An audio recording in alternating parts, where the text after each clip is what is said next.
So yeah, no nonsense. You see in the first video, I was just cutting a stump, ash stump, a little punky on one side, but very hard on the other. Brand new, that saw literally that first tank. Still on the first tank when you see it go into that giant hunk of ash that I'm just cutting willy-nilly for, you know, for fun.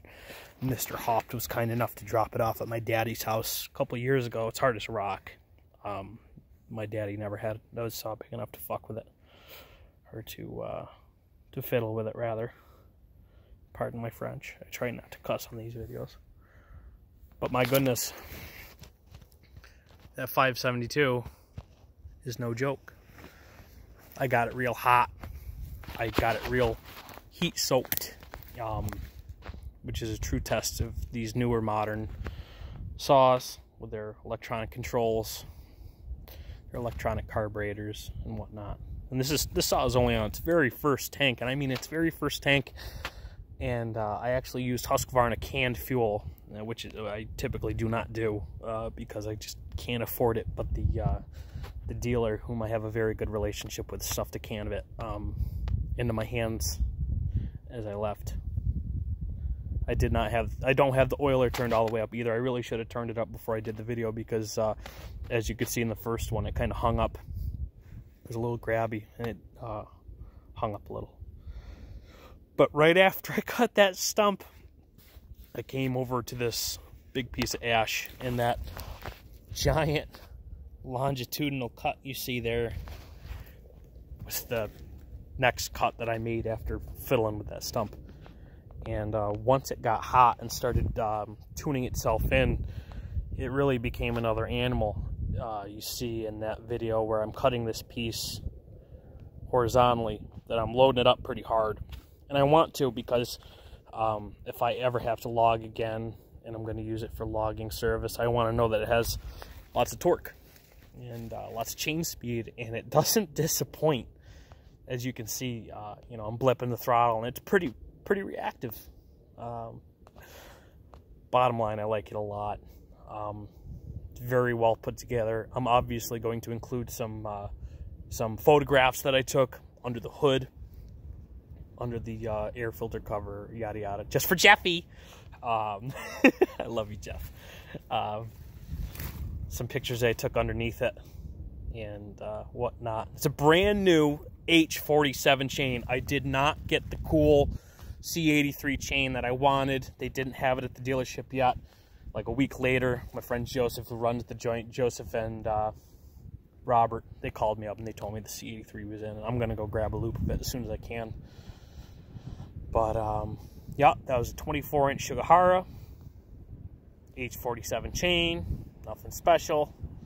Canned Husky fuel. Took all the variables out of it. Nothing exotic, nothing crazy. And what a great saw. It is smooth. I will give it that. I've run the 462 Seal. Man, that thing runs smooth too. I don't care what anybody says. I don't feel like you can purchase a bad brand new 70cc saw from any of the manufacturers. And that's not to discount, obviously, the Makita 7900. That's a nasty saw right out the box. But this saw is going to head out to Mr. Coons hopefully this week, if I can make it. You know, I don't always get time to myself working for other people and being a dad. So I'm going to try to ship this out to Mr. Tree Monkey, Mr. Scott Coons, and it'll be his very first one. I bought it and hoped that he would be the one to get it, and right as rain, he wanted it, so we're going to send it out to him. A couple highlights before I stop recording here.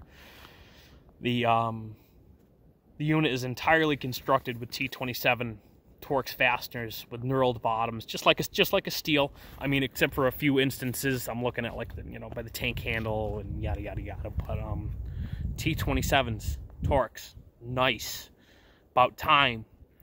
They really needed to up their build quality on their saws. They were skimping. I'm not biased. I love everything. Anybody who knows me knows that. You know, I'll run a Dolomar, steel, a Husky. I don't give a damn. Never bothered me. If it made me my living, I didn't care. But this is a vast improvement from what they were offering. Video. What are you doing? No, I'm not done yet. Just got done with it. My daddy. My daddy asking me what I'm doing after this big piece of ash. Huh? Plenty of time. I'm going to take the pike back. I don't think a father ever stops being a father. In any case, yeah. We'll keep you updated when this comes back from Mr. Coons, and I'm sure he'll be doing some progression videos of, you know, what he achieves out of it. Keep you updated. Tree life out.